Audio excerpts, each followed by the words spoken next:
Hello there. This is Honest Klaud. I am with, first of all, I'm Eric Elliott, if you didn't know. I'm here with my guest, Chris Ryons. You are one of the major hosts of Boraxium and formerly known as Streaming Star Wars Network, now very frequently shortened to SSW Network. Yeah, How are you doing? I'm doing great, man. Good to be here. Good to talk to you. It's a little weird not talking to you on a Friday Night Live, but Mm. this is just fine. I'm glad to be on Honest to Cloud, brother. Yeah. One thing I was realizing was just like after I stopped recording my dad, it's not like we have a big beef, just different times and whatnot. Yeah. I was just realizing like, wow, since I haven't had my dad on, all my guests have just been white. Yeah, you gotta And gotta sprinkle a little. yeah, you guys bring in a little color. Just like at least with Scotty Holiday, like they are a minority in as far as their identity, but not so much of their racial makeup kind of thing. Right. And I think it speaks to wider just like there's only, like Star Wars YouTube and fandom is kind of a niche when it comes to like full discussions about things when it's not just with like a friend. And it's even less that you see people of color like really at the forefront of that. This is not to diss any of my lesser melanated individuals who make it big. But just like as long as you're cool and you're not on what I call cracker ass cracker shit, it shouldn't be.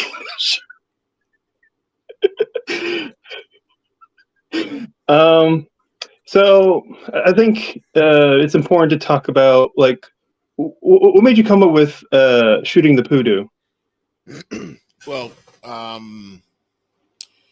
yeah, what was it? Well, back in the day with Bro Action, we had a couple different little podcasts we did, and I didn't really vibe with those, and I just wanted to I didn't want to have any kind of structure or anything like that. And Dan's the same way. So we just wanted to go out there and do something where we shoot the You can swear. Oh, I guess. Oh, cool. All right. Yeah. Well, we just want to have a thing where we're just shooting the shit and chilling. There you go. But we couldn't call the show "Shooting the Shit," so "Shooting the Poodoo." Just made more sense. It started out with myself, Dan, and our other host, Tommy Puig. Who is an amazing, Star Wars content creator personality. He's so dope. And then it's kind of, grown and evolved since then. And I'm not even on the show anymore just because my taste. You're so busy. You're so busy. No, but my taste in what I want to talk about online is kind of my conversation style has changed. I'm getting old, man. So you still look great. Huh? You still look great. I try. Well, they say black don't crack. But yeah. So I mean, like Dan's got it right now. He's doing a great job with it, with his team, with Roke and Claire and Raven and Mark. So I'm loving what those guys are doing over there. I'm just having more chill conversations on Friday nights, with the other fellow old men that I talk with on Force Connect, so with Pete and Nick, and I'm enjoying that absolutely. But would you consider one of them to be more of your like primary bases, like because you may spend more time on one than the other now? You mean Force Connect or Bro Axiom? Yeah. Well, I mean, I Bro Axiom is my baby. Okay. But I dig doing both. Okay. Yeah. So, of course, I am still crown champion of appearances on Force Center. I'm the Kyle Ripken. As Nick has put it. Yeah. I don't know what we did with as far as Angry's his I guess his streak was broken, wasn't it? Yep. Yeah, he didn't show up one week. Yeah. Mm-hmm. Yeah, that is you. You are the champ. You gotta get you a championship belt, a crown. Yeah, and a cape. I around those parts, I'm slowly have become the funny conspiracy guy. Because Yeah, of course, we yeah, got to talk about Zilla Ray. Like, yeah, you there's were. no way you're gonna do this video with me. We're not going to talk about Yeah, this. I was expecting to get zilled up in here real quick. So, Build up. yeah, there you go. There's your new T-shirt right there. Got to get zilled up. Oh, I don't know why when you said that, it's like imagining like the Zilla Beast has like an energy drink. You got to get zilled up. Got to get zilled up. You know, get all that electricity. Get all Mm-hmm. zilled up. Yeah. For those that this may be the first episode watching of me, the Zilla Ray theory poses that okay, so the Zilla Beast was taken in by Mount Tantus in Bad Batch, and that's the same organization that led to the cloning of Emperor. And we know that Ray is part Strandcast of the Emperor, and granddaughter.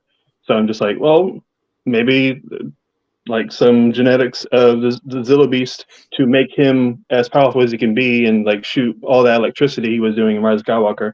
Well, maybe part of that's in Ray. Hey, it's possible. Yeah. Obviously, a conspiracy that I don't put any real faith in, I just think it's funny, is my Mutt Snoke conspiracy. You don't know about this one? No. Okay. I talked about this with Jerry last time I did an episode. So, Mutt from Indiana Jones, right? Yeah. Okay. So, some tells me, like, why wouldn't any of the characters from King of the Crystal Skull ever not go back to see the alien stuff? So, some tells me he took some piece of it and maybe got abducted, maybe in Vietnam, and he went through a dimensional portal and he started doing experimentations on him to make him look more like the Akator creatures. That's why he's all gray and lanky. They put a cybernetic implant into his brain so he can tap in more into his internalized anger of him having some resentment of not having Han be a true father in his life. And that he's living vicariously through Kylo Ren after he has become, temper for pickled Snokes in Rise of Skywalker. Okay. Right. Okay. He's living vicariously through Kylo. He's like, my dad looks just like your dad, and I want him to be dead. Well, hey, you know what? People said that my Willow being in the Star Wars universe is insane, but I don't feel so bad anymore. I think, hey, it could happen. No, I don't actually believe this one. I just think it was funny because when we talked about how much I love The Last Jedi, and I was pointing all the things that I think fans overlooked because they weren't there for what was there. They wanted for what they wanted. And one of the things was just like we didn't need to see Snoke when he was a greaser, and just that little joke like carried on for weeks. I'm just like, wait, that's Snoke, how it goes. Greaser. And, we had all this hype for the Indiana Jones movies up to the release of the latest one. And I started rewatching. I'm just like, Hey, you start putting little dots together and whatnot. Like, hey, it makes perfect sense. Yeah. And I also said that Snoke kind of looks like a kind of, if an artist was trying to do an impersonation of like MC Escher, but was zooted out of his mind, to make Harrison Ford, it would look like Snoke, or like maybe he made Ford looked at the Covenant. Yeah, like he made a clay mold of a cross between Mutt Snoke, and Jerry's like, but the clay just fell onto the carpet. Yep, that sounds about right.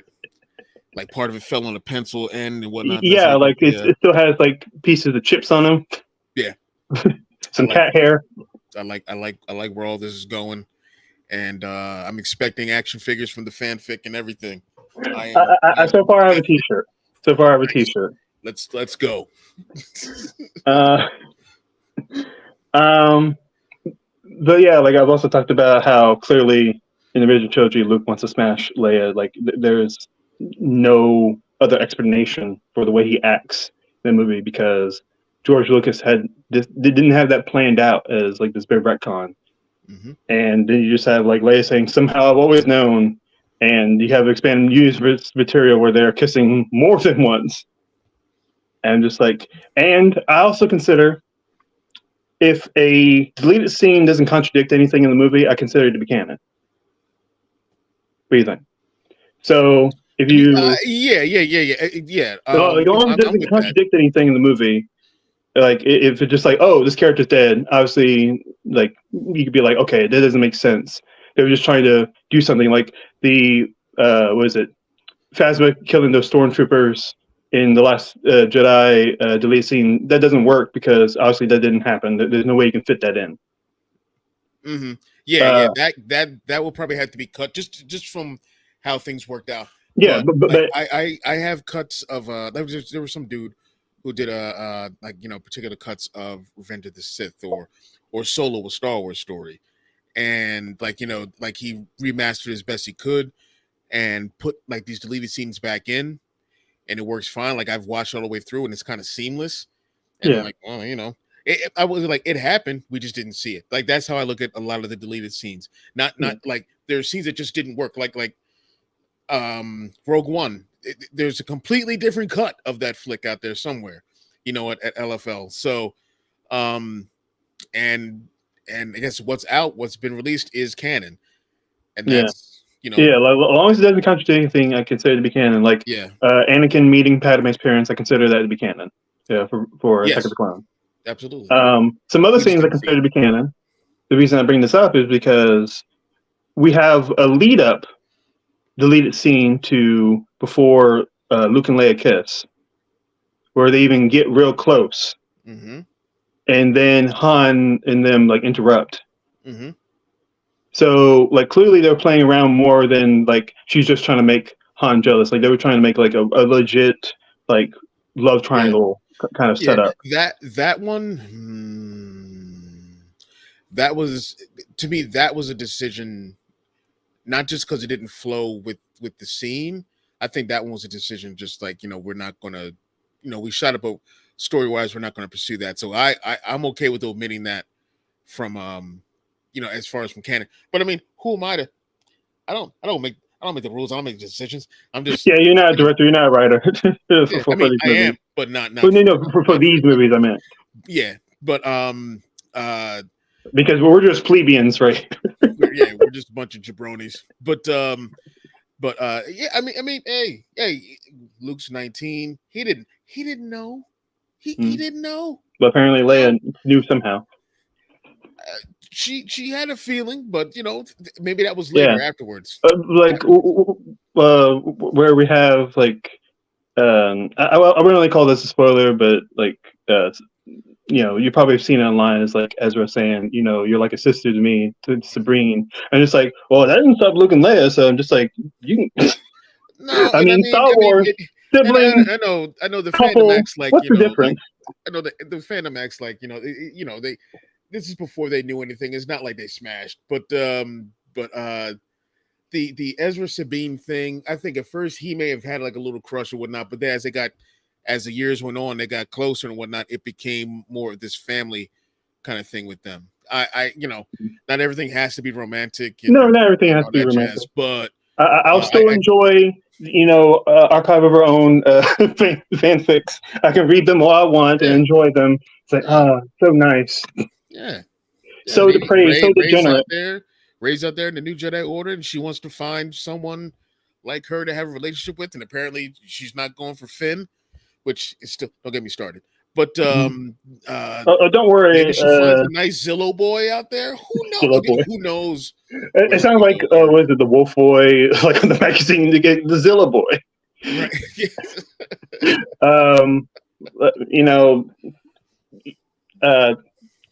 That's fine because I ship Poe more with Finn.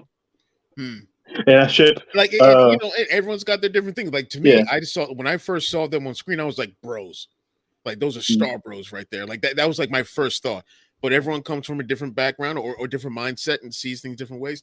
I never saw it as that.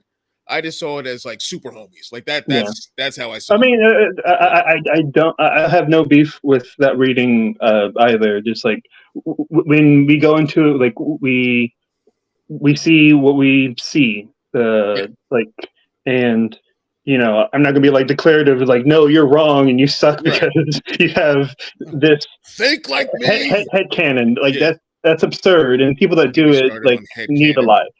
Oh, head canon is so dumb. I'm like, it's fine as long as like it's just like your little thing that you can just have fun with. But as soon as like it starts encroaching on other people's fun, that's when it's an issue.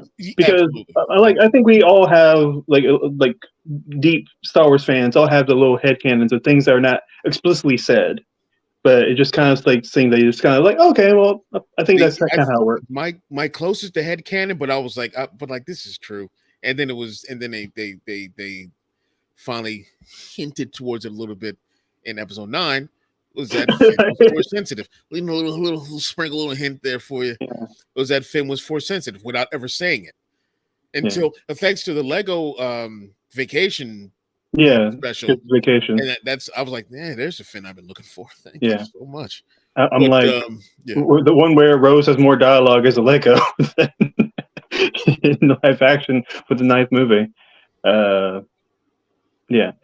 But yeah, like, you know, for someone like me that writes fan fiction like in Star Wars universe, like I always gotta like be like, well, what's my personal headcanon of how this works? Like I've mentioned before that I've been working on my Jar Jar novel, where I try to keep it as close as canon as possible.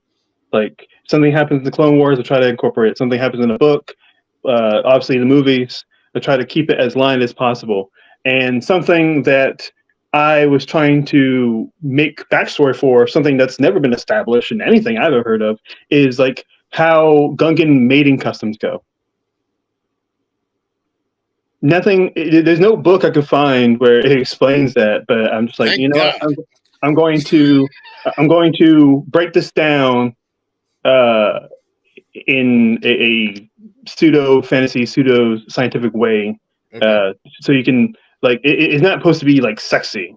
Like that's not the point of it. It's just like, oh, this is very interesting to learn. Just like when you watch like an Asian documentary and they talk about that, you're just like, you know, was it like David Attenborough is not like getting people hard. Like that's not the point.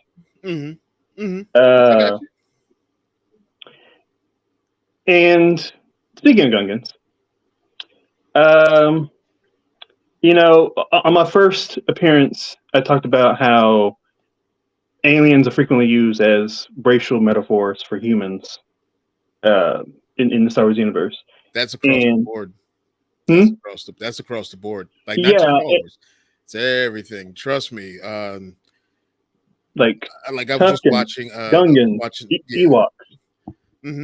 Like I was Ewoks. I mean, but like that wasn't even hinted at. That was like Lucas had even said, like the Ewoks.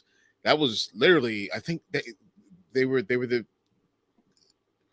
supposed to be like Viet Cong allegory for the Vietnam War. Yeah, they're the Viet Cong. Yeah. So I mean, yeah, like he puts it out there. So yeah, you know, there was a long time ago, but like you know, back before not that long ago, not that well, back in the late '90s, before Phantom Menace came out, and I think it was Ben Burt and a couple other people were like behind the scenes and were talking about the Neimoidians and how they were going to sound.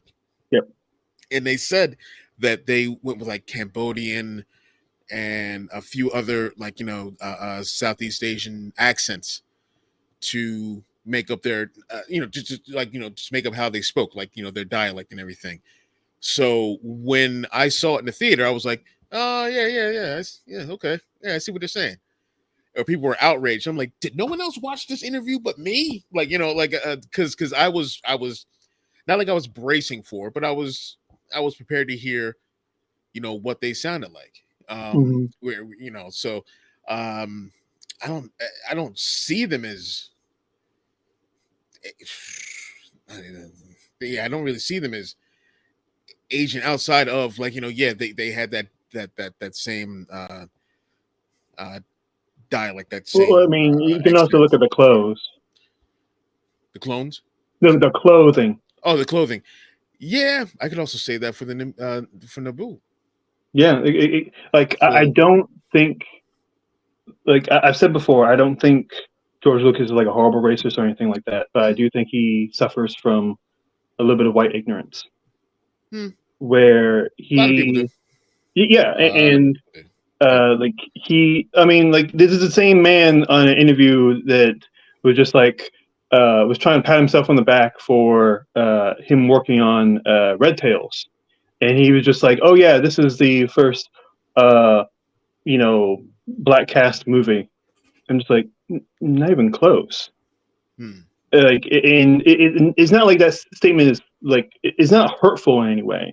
It just shows like I don't think he really took immense amount of time to really deconstruct and like really truly educate himself. But I don't think did he mean like just ever, or did he mean like as he, far as he like said a the first. goes? He said, I'll have to look that up. Yeah, like him in an interview. But we still love George, even for yeah. Like he is progenitor of this thing that we love. Yeah. Doesn't mean we always have to agree with him. He is a fallible man, and he takes in things that he absorbs into the work he does. And he was a big fan of these movies from the 1930s to the 60s, and those have a lot of much worse depictions of actual demographics of people because that was just commonplace. Yeah, like it wasn't that long ago where it was something that was popular to like do blackface. Like that was not that long ago. And you actually look at the history of our nation and the people around us. So I just think it's something to keep in mind of like when writers now decide they're going to do stories, I think they can use that to deepen the mythology and not just have them be like a angry caricature or whatever, just like doing more with them. Like I think that's a great thing what the Mandiverse shows have done with the Tusken Raiders. Yeah. Oh my God. Yeah. If there was ever like that's one thing I love about these series is that it takes this where the movies are this wide view of the galaxy. These shows are a magnifying glass, and I love that we got to see that they're not just like what we saw in A New Hope or what we saw in Attack of the Clones. Attack of the Clones and Phantom Menace. They're just just out like a bunch of space hillbillies and like shooting racers as they drive, as they they ride by in the pod racing. So yeah, I love that they gave them some character. This is one of the things I love about the comics because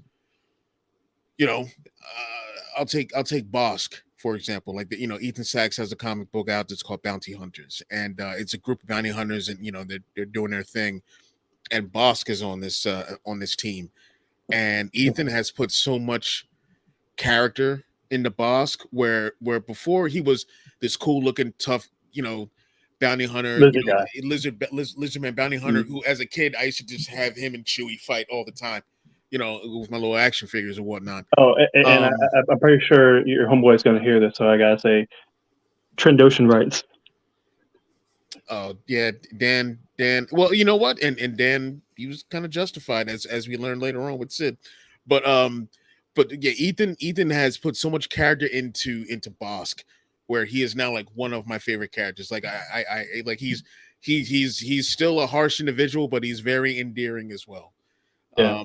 And I'm glad that we got outside of him standing on the bridge of the Executor, and like in his speaking Trandoshan and whatnot, like growling no shoes, Admiral Piet, no shoes. Yeah, it's just. Well, I mean, he was the only one that had manners. That he took off his shoes when he came inside. The other guys, he at least have socks. Chicken. Yeah, if you watch Robot Chicken, you know what I'm talking. Yeah, like have some 3-pronged socks. Yeah. For the toes. Yeah, come on, show some class. Because a good thing he's a lizard, because I'm just like, if he was like human, it would just be like real clammy.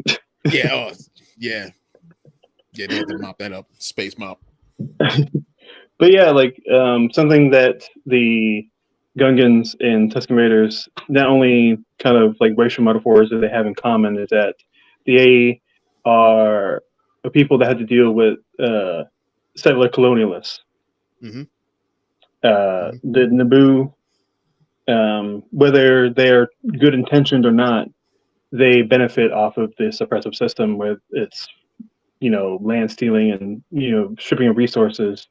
And the Tusken Raiders, just like them, were the first ones there. And then you have like all these humans just asking no permission.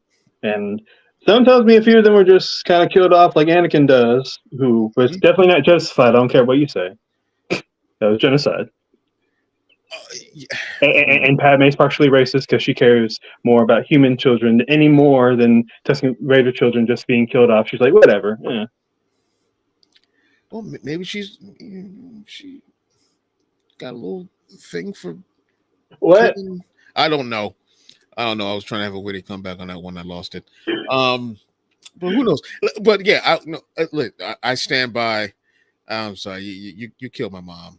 All of y'all gotta go. I don't know who hit her last, but you're all catching it. There's no way the 3-year-old killed the mom. The 3-year-old.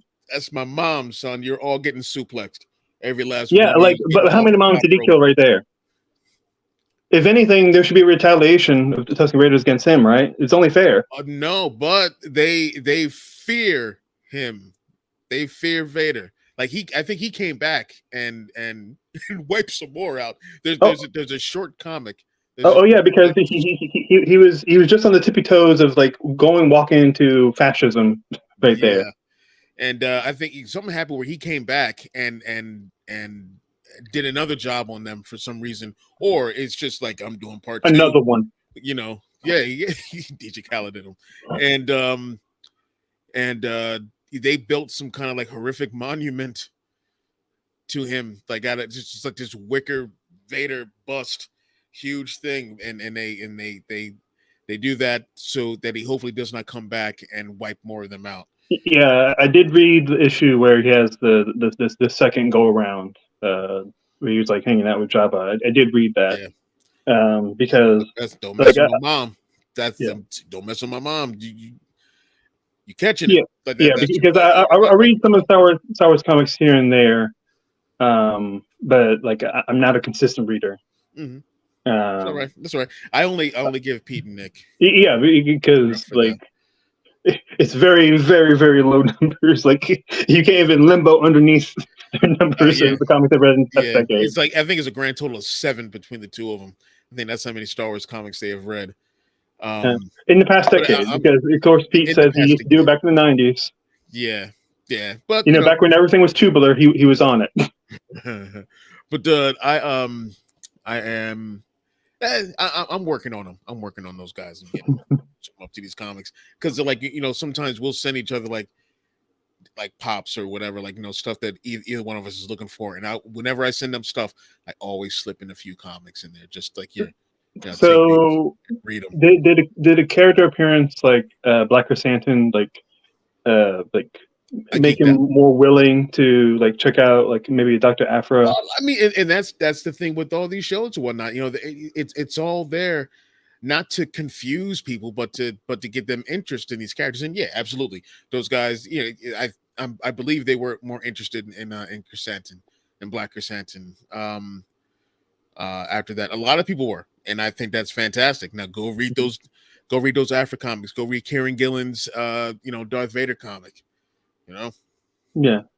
Now,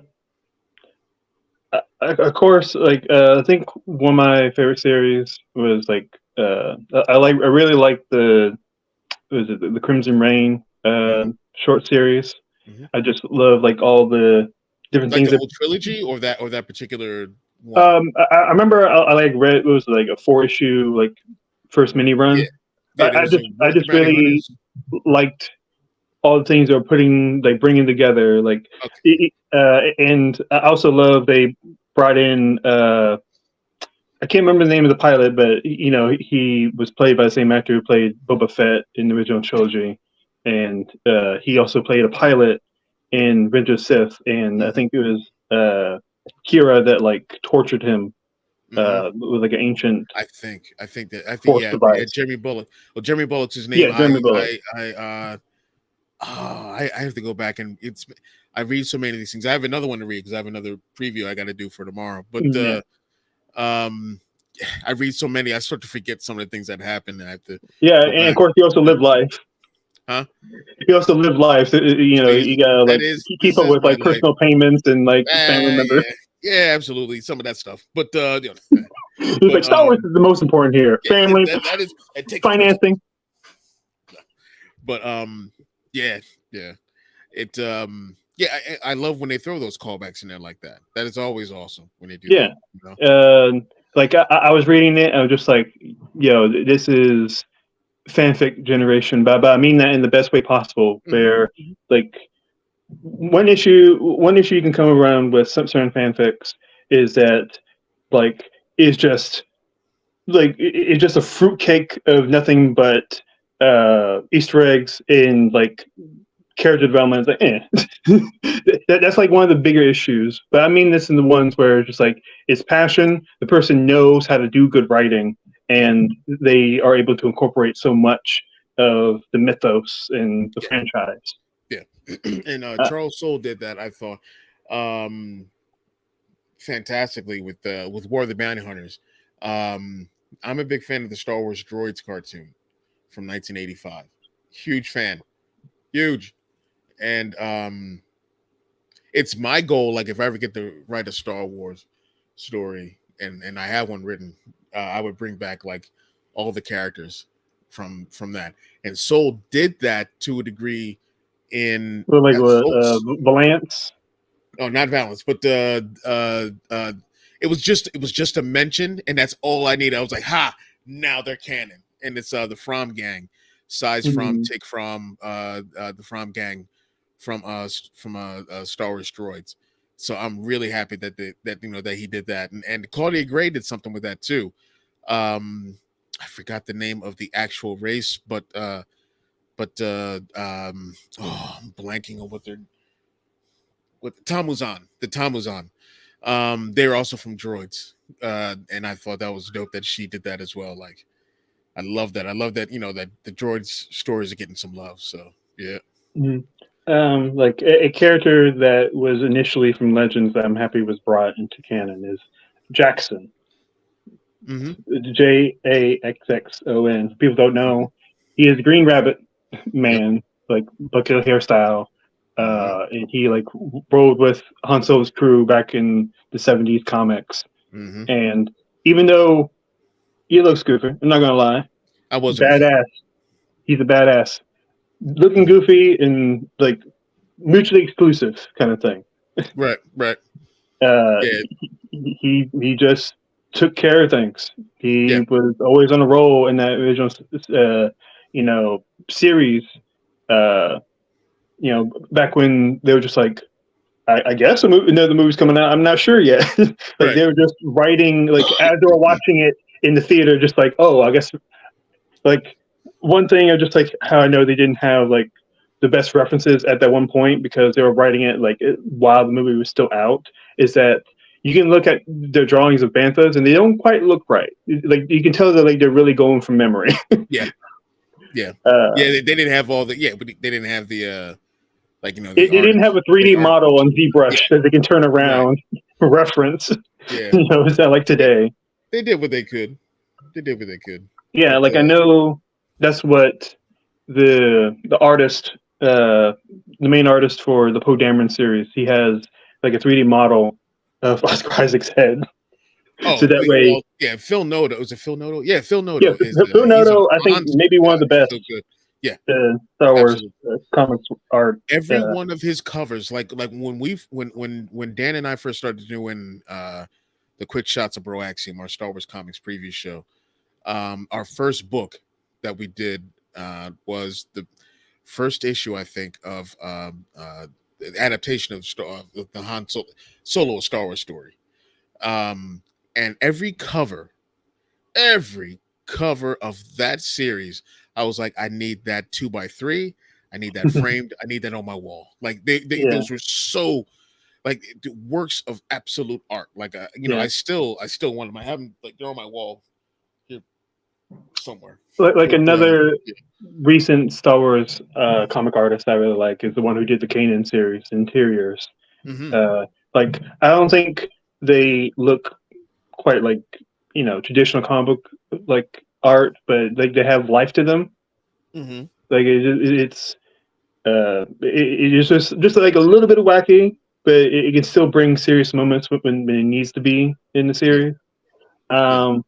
Of course, I have my other side to this, which is Salvador LaRocca, who I've talked about. I have issue with of Have his. you? I don't remember this. No, but yeah, no, I know what you're saying. I mean, he's still a dope artist. I mean, he gets work. I mean, there are some comic artists out there that I'm like, how you must have Well, like I'm just like dirt on when somebody, he's but yeah. actually like really trying. I'm just like, okay, this is pretty cool.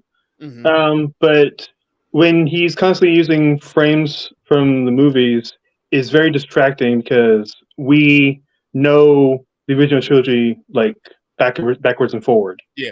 Oh yeah, yeah. There was stuff during the show Turon, show Torun arc, um, from the Star Wars comic. I don't know if that was either Jason Aaron or Kieran Gillen at that point. Um, and there were shots of like Luke or Han or whatever. I'm like, I know exactly what scene that's from. That Yeah. it's like Han looking over his shoulder Mm-hmm. or something. Something with Luke. Yeah, Yeah. Like I know a frame they like using is when Luke has his head turned down because he sees his aunt and uncle like had been, crispified. Right. Yeah. He's just like, oh, that's a good sad shot. Let's Let's just put use that that. into Photoshop. Like, and trust me, like I'm no saint in knowing stuff about tracing. I'm a comic book artist. I know this, but Mhm. I know that if I was given the green light permission to do art for Star Wars comic that was going to be like mainline, I'm pulling out all my stops. I'm giving my 110%. Like I'm not, you know, cutting any corners. I'm like, I will lose sleep if I need to make sure it comes out. Mm. Because like I care so much about it. Because I'm just like, because it's not just like it's not like a one and done story. Like they used to do like one and done stories for like I think Chewbacca. Like like most of the time that's something that people won't really return to within a year unless they have a physical copy. Yeah. But the Star Wars, mainline run is something that's going to be looked at multiple times because it's getting references in all these books. It's getting Yep. references in these TV shows. Yep. Like it's something people are going to constantly come back to, and maybe in several decades, like they will actually be worth a lot more. You never know. Like you Mm. never know uh, how the industry is going to ebb and flow sometimes. Mm-hmm. As far as the comics, Yeah. um, all you need to know is that we made some big mistakes in the '90s. With the comics. Oh, and just in comics and like the Oh, comics industry and in general, like yeah, where Marvel went bankrupt and they're like yeah. trying to do holographic covers and like they're trying to appeal to a speculator's market. Like they clearly couldn't see the forest of the trees at all. But I mean, that's one like that would lead to one domino to Disney eventually buying Marvel, and then they're just like, oh, we got Marvel. We can now that we own Star Wars, we can just print using the Marvel label. Yeah. So Yeah. Bring like, it back to Marvel. Yeah. yeah, and like that's who used to have the license, and it saved the comic industry back in the '70s for Yeah. Marvel because Star they were Wars. because they Star were Wars saved dying. Dark Horse. Yeah. Star Wars So saved many Dark of Horse. these They took it. so many of these small retailers that like newspaper boxes were like ripping off these publishers so much that they needed something that was going to sell like hotcakes. Mm-hmm. And I also mentioned to my dad how Star Wars unintentionally saved anime during the same time. It's because Spaceship Battle Yamamoto, which was an influence to Star Wars, The Yamato. previous Yeah. movie failed terribly before Star Wars came out. After Star Wars came out, the next one did amazingly, and just that little push of interest in science fiction in the anime genre helped bring in more series, and now there's like thousands upon thousands of series since then. But it was at a weak moment during that time period. Like there was only like 3 series back then, which is insane to think about now. Yeah, and Yamato has definitely prospered over the past Oh few decades. it had Like there's reboot. like reboots, continuations. The animation keeps getting better. I love it. Yeah. Yeah. And they did a live action movie, and it's beautiful. Yep. So we were talking about Jackson. How do you feel about my idea of casting Antonio Banderas as Jackson?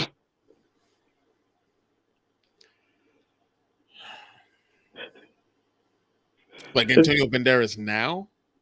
No. The point is like I'm playing. Like my idea was just like it's gonna be like Rocket Raccoon, where he is the voice of the character. Oh, like I'm not playing to just like put a bunch of prosthetics and like shrink him in CGI. No, of just like I was thinking like get an actual like.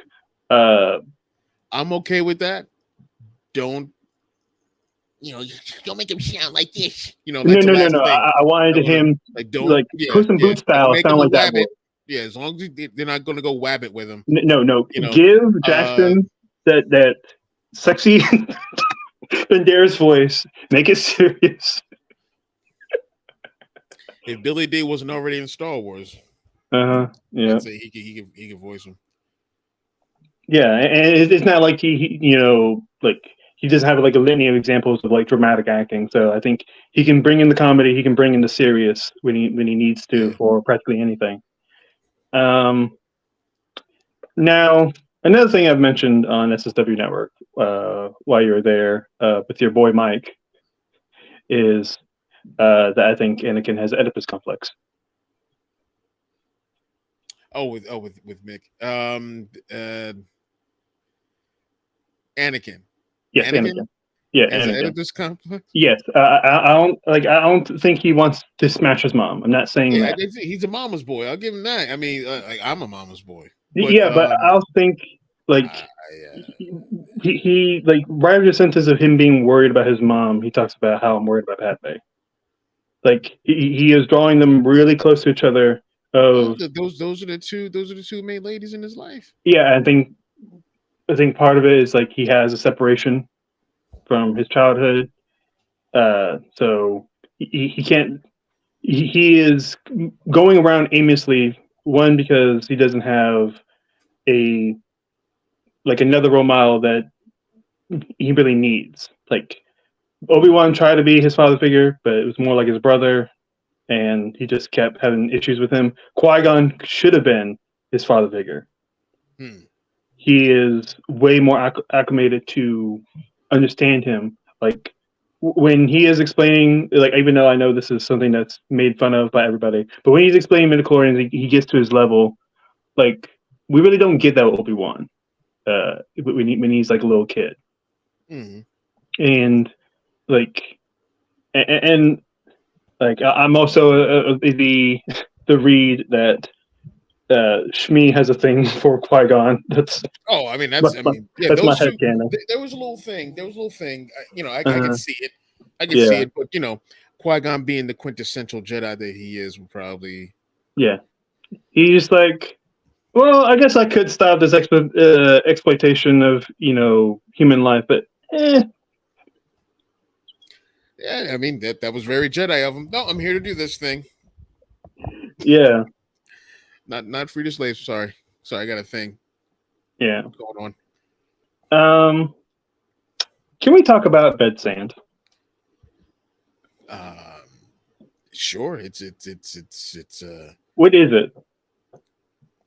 Look, none of us know what bed sand is. It is just when we were using the AI, this is for Blue Bantha Milk AI reads for people that don't know. I don't know. This was it. This was AI. Yeah. But This is before I joined, so I don't know if one of them came up with it and slipped that in there, or what.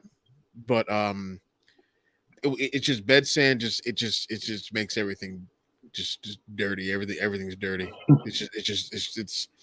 It is What the was epitome it? of raunch in our Banthaverse. Yeah. Like, what was the line in the Say it's a Solo grainy, 2? it's a grainy aphrodisiac. I think. If I had my pick on what it is, I would say it's a grainy aphrodisiac for sure. Yeah, because what was it? The Solo 2 read they did, where you were a part of it. It was that uh, I think it was Boba Fett that molests Hondo Anako's ass with bed sand. Yeah, if I remember correctly. Yeah. Poor, Um, poor Hondo. He See, was I not can't decide what's doing that funnier, well. that or Boba Fett slowly eating chicken while he burns Enfys Nest's family. It's a toss up, but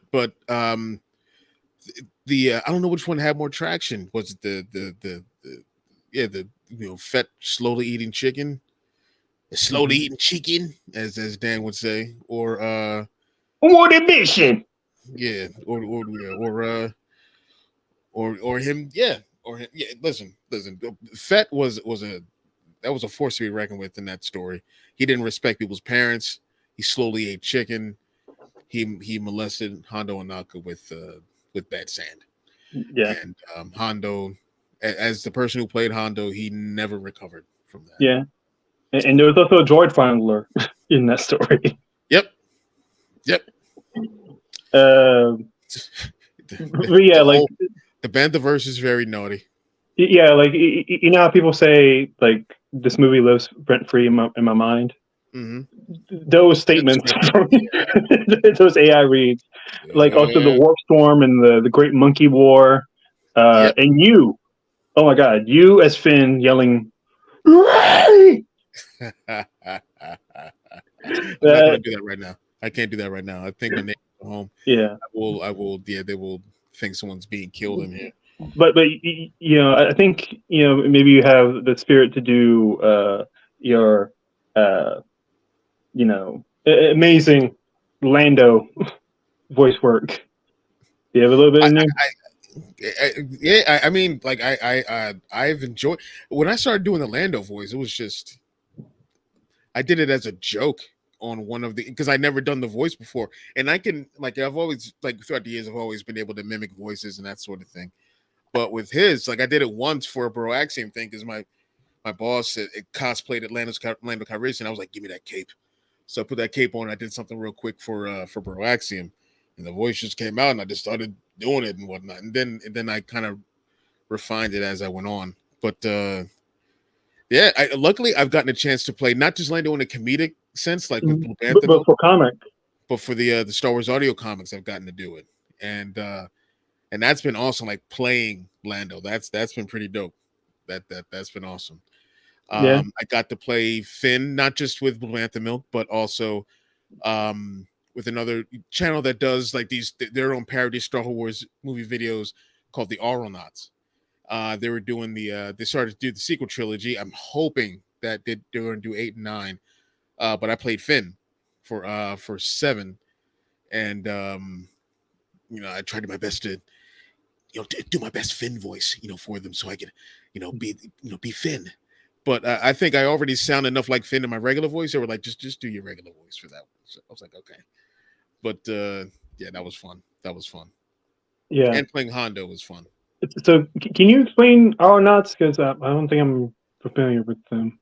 They're a it's two dudes, Zach and Craven, and they do like a lot of video parodies, like just movie parodies, that sort of thing. The Star Wars one has been like their biggest thing. That these guys they're perfectionists. They're so talented as voice actors and music makers, especially more Craven. Like he's ridiculously talented.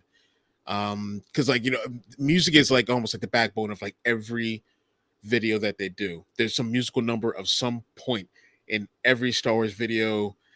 They've done these Bane outtakes that were fantastic and like changing around where Bane is all about food and they're making sure that his strawberries are packed with fiber. That sort of thing that they do. It's hilarious. Oral knots, like astronauts, but oral knots. Yeah.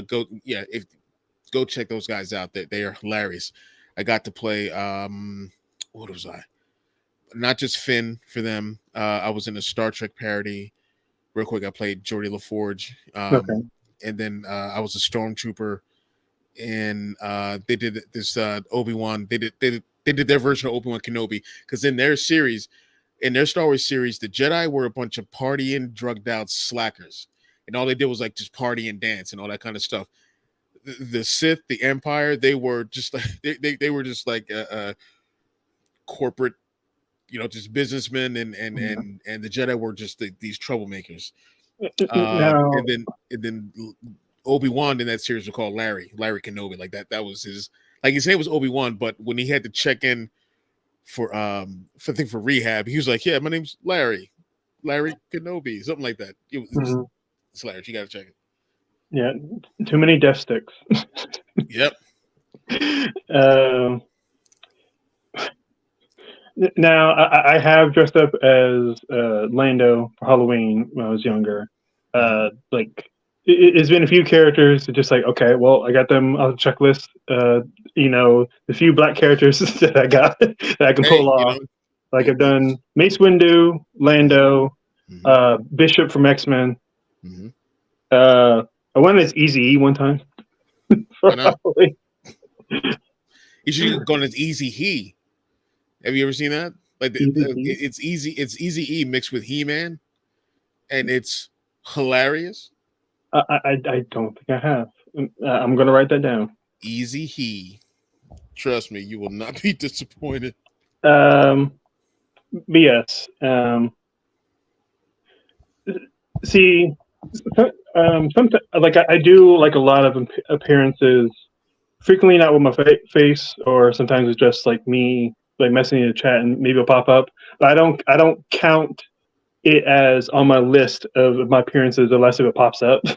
And sometimes I make a joke. I'm just like, yo, that was funny. That should have shown up on the screen. And like one of them that I think about is, who was it? Nick was talking about how a beverage that Lando consumed was hot chocolate. And I said, Lando is hot chocolate. Come on. That he is. What do you think about Miguel, the scout trooper? Miguel. I had a toy scout trooper that I petted the head of. It's a big toy. And you laughed when you realized what I was holding. Was this Miguel. Force Connect? Yes. Oh, see, I was probably drunk already, because like that's like I'm not a drinker at all, but I have alcohol saved for Friday nights with those guys, right? Because it's peer pressure. I got to fit in. I had to look at an old. No. Trust me. It's. I call the alcohol. I mean, you can. I don't. I call the alcohol my verbal accelerator online, or else I wouldn't speak as much. But when I do the live shows with them, let's hope. Now, which episode was that? I meant to look back at that. I had to go back. Like I was, I rewatch my appearances on the channel. Like sometimes I forget what I said, or I'm just like, yeah, that was real funny. Of like Chris reacting to me talking about Leia and Luke. One of the funniest. You have some of the best expressions in any video. Nice. Before we get to the Gulf Shido, we had to talk about theories you've brought up. We talked about Zillow. We talked about Mutt. Let's talk about Grogu the Destroyer. Can you explain to the audience what that is? Listen, every Force user has a there's a good chance they could fall to the dark side. Every Force user will have their moment where they struggle with it, and seeing how much Grogu has been through, Granted, yeah, half of that is joking, but I'm like, that could be a thing. That could be a thing if they were to make him some kind of like, not even Sith, just this dark side despot sort of thing. Like it could listen when he force choked Cara Dune. Yeah. Do you ever see the Mortal Kombat movie, the first one? Yes, I have.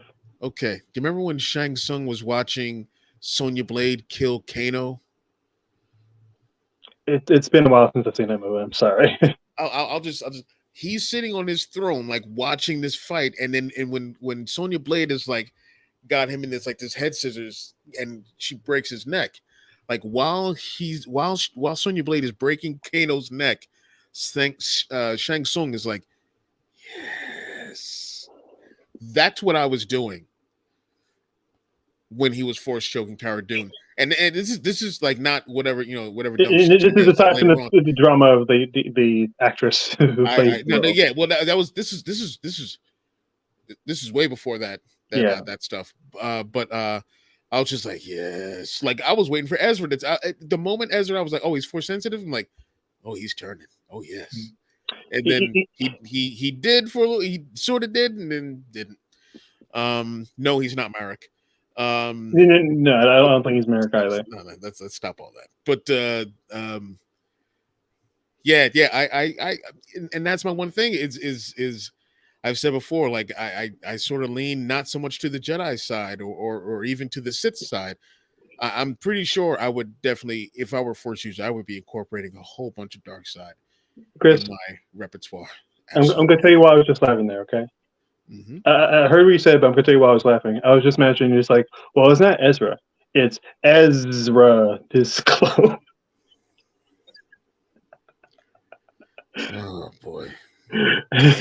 No, I don't think that. I just want to make that joke. No, that is, and now it's out there, and someone's going to be like, oh, man, see, yeah. That could be it. No, wait, it's bigger Luke. It's bigger Luke. You know about that conspiracy? Which one? Bigger Luke. Bigger Luke? Yes. This is one of the dumbest Star Wars conspiracies that has been around for decades, where people are just like, oh, there's two Lukes in the original trilogy. You got Luke and you got bigger Luke, because in this one shot, Mark Hamill looks slightly taller. Yeah, it's so dumb. But also thinking about what you said about Jedi, all having that, a little bit of darkness in them. I just imagine if, secretly the darkest Jedi character there is Terrace Nube. He just hides it. Yeah, everyone struggles with it at some point. So, absolutely. Can you explain Clone Force 99 in its connection to Scar Squadron for my audience? It's easy. Look at a picture of Bad Batch. Mm-hmm. Look at a picture of Clone Force 99. Then look at a picture of Task Force 99. And if you don't see the similarities, I don't know. I don't know what to tell you. It's right there. It's right now. It's right like there. I don't except for Sergeant Creel, who's his own person and has his own backstory, but that is a more compliant Bad Batch that the Empire has. See, I don't have I'm not really opposed to this theory at all. So if it happens, I'm like, cool. I'm just like, pat on the back for Mr. Chris. I kind of need it to be right now. Otherwise you're gonna look like Jackass. This to be right. I must gloat. I've been pushing this for so long. Like it has to be right. Like Dave Filoni. Look at me, Dave. If you're listening, please, Dave Filoni, make this happen so I can throw it back in everyone's face after season 3. Yeah. Or whatever. Now, I would like, if I'm going to play devil's advocate, what if it's just like a typical, writing like trope of just like big guy, skinny guy, guy with knives, that kind of thing in a group of mercenary type characters. What would my reaction be? Yeah. Flip the table.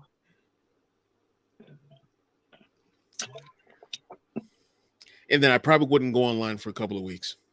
But Please don't hurt yourself. No, nothing like that. I just wouldn't go. I just, oh man, because I wouldn't, because I'd have to hide from everyone because they all they were doing, because you said. And like Chris set himself on fire with one of those balloon lightsabers from the 70s. Yes, yeah, it was just real easy to do. Thankfully, mine melted before I had a chance to set the whole house on fire. Trying to be a Jedi at 3 years old. I think we're good for Glup Shido time. You ready? Sure. Glup Shido. What is this again? I know Glup Shido is a character. All these goofy names and shit. A Glup Shido is just is a slang term used by Star Wars fans, and it means a character that really doesn't do anything in the movies or TV shows, but just kind of there. Maybe have like a few lines, like everything from a background character with just a weird outfit to Crix Nadine, I consider to be Glup Shidos. Okay. Like, if you ask just a person on the street who's Crix Nadine, you're gonna be like, "What the fuck are you talking about?" Exactly. You know what I'm saying. So you want to know who like my? I mean, you can mention like which ones you really enjoy, but this segment is all about introducing a Glup Shido for this episode. Okay. But if you want to say which one you like, you can. Oh, like I don't know if I have one in particular, because like so many. I'm the kind of person where I can watch any Star Wars anything, pause the screen wherever it's at, and go, I want to know that person's story. Some random jabroni just like walking to the left of one of the main characters. I'm like, I want to know his story. What's that character's story? What's their story? That sort of thing. Because it's Star Wars. Everyone's got a Star Wars story if you're in Star Wars. So like, I want to know it. See, I thought Mac from It's Always Sunny had said jabroni a lot, but then I meet you. Yeah. It's in my repertoire. Sure. Are you familiar with the character of Vevzet Dipstert? No. Which where is this person from? Does this character look familiar to you? No. I got another shot for you. Him on this machine. Is that for one of the games? No, it couldn't be. No. Okay. Zazet is a Clicorolian swarm leader and a resistance taskmaster technician who worked on a load lifter work frame on the moon Agent Claus. Okay.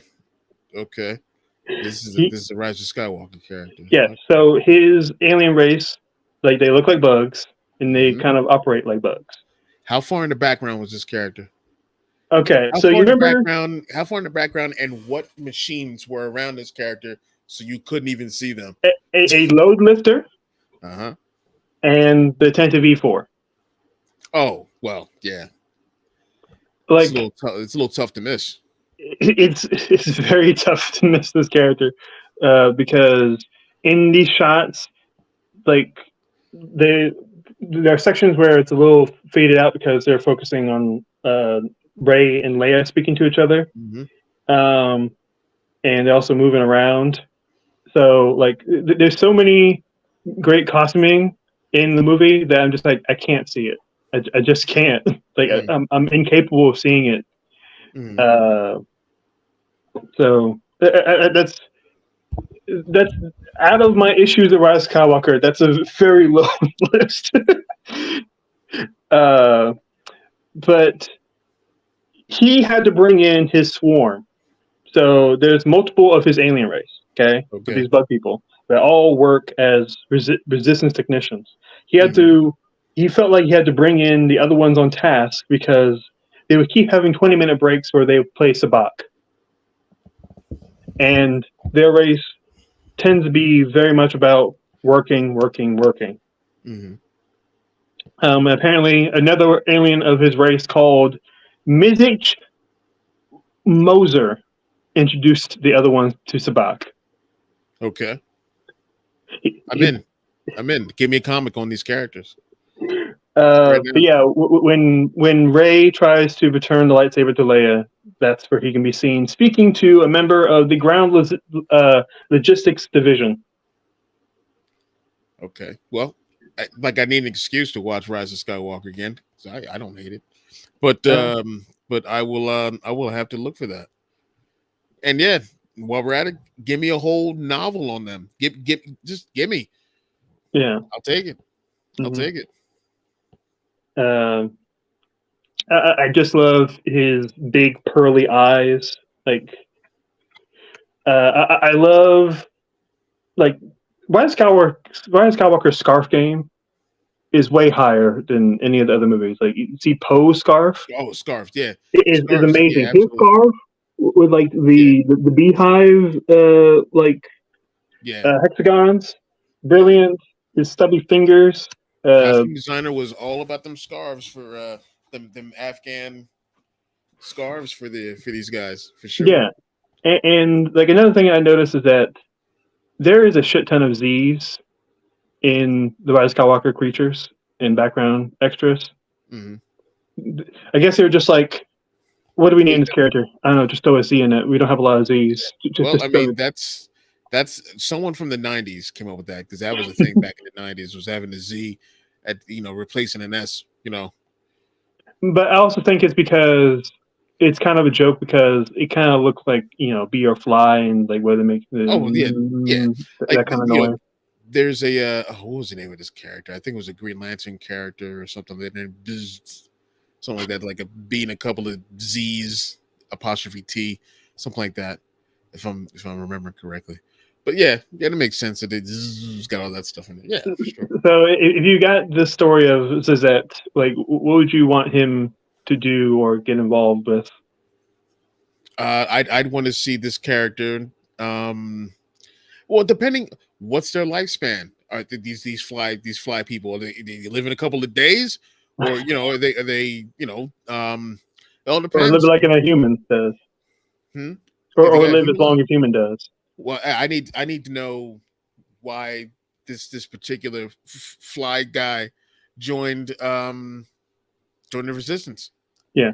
I need See, to see him on his home world. Maybe the First Order like jacked up his planet, or his hive, or like maybe a couple of yeah, his parents are sitting on a windowsill, and then Hux came along, bam, killed him. And then like with like joined the resistance. a first order Yeah. license Yep, fly swatter. yep. The last thing he saw was that big First Order symbol, just like getting closer and Yo, closer. he's just like Frollo. Frollo from Hunchback of Notre Dame, where he like Mhm. crushes the bugs in comparison Yeah, to like the Roma. yep. Telling you. Yeah, and this creature also has like a weird breathing apparatus on its face. Like Mm. if you look back, like that's not a bug mouth. Like there's some kind of weird tubing going on, That makes sense. That makes and, sense. and I want to know what's going on. Maybe I'll write about these creatures and explain what the feeding practices are. Hey, you know what? Why stop with the Gungans? Yeah, start with let's start with the Going. Gungan. I feel like I still need to get to writing about EB Endicott. Remember, that's the pod racer creature that me and Pete talked about that has a scar Oh, across the stomach. oh, yeah. Hey, do their mating? Look, you have a whole thing called Star Wars Smashology, and just do all the mating rituals of each and every race that we can think of out there. Well, it's not just mating rituals. It also encompasses, you know, how Procreate. they like are able to produce eggs and like how they Mhm. care for their young. Like it's not just the smashing product. Right. But I mean, just for to give the title some zap, Zap. Smashology. Damn it, I walked right into that one. But yeah, just give it give it a little zip. Then yeah, Smashology. There you go. You can have that one. All right. Is there any questions or comments you have for me, Chris? Hmm.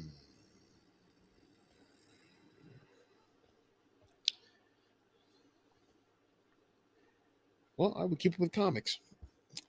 From the comics that you've read, outside of the Crimson Reign series. Yeah, I read a little bit of the Poe Dameron series. I read a little bit of the Mace Windu comic, even though I really don't like that art in the interiors. The story is good though. That story had something that I've been wanting to see, and that was someone, a charlatan faking to be a Jedi. And I know it's kind of been done right now in the second phase of the High Republic. Well, we also have Haja. Huh? Haja from Kenobi. Yeah, but this particular one was first. This one from Mace Windu. This charlatan, who's like, you know, posing as a Jedi, and like, you know, having it like this church pretty much dedicated to him, and fooling all these yokels or whatnot, Fox News style. But I didn't say that out loud. No. You are very much willing to say this. I am a socialist, so like. I hear you. But power to the proletariat, support the strikes. But I can't think of. Yeah, so like what outside of the ones that you've read? No, I'm sorry. Like keeping with the ones that you've read, which one outside of the Crimson Reign has been your favorite? The Poe Dameron series. I and not just because the art's really cool. Like I really love the individual voices everyone's given. Like, what is it, Terex? I think he's a really interesting villain. Great character, yeah. You know, maybe one day we'll see him in something that's not a comic, like a cartoon or a TV show.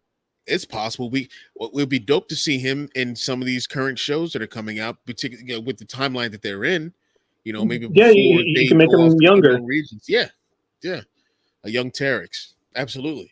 Yeah, he was a dope character that I was hoping would you know we'd see. So I'm for that, absolutely. Let's see, do you know what's one comment that you possibly could say? Say again. You know what comment you could say? Oh, he's right. You didn't hear it? I said, "Oh, he's right." What was I? What was I talking? You're talking about me. With what as far as what? The Dillerite theory. Yeah, I was drinking, man. You know, you can't go everything I say on that show, and I'm drinking. No, you can't.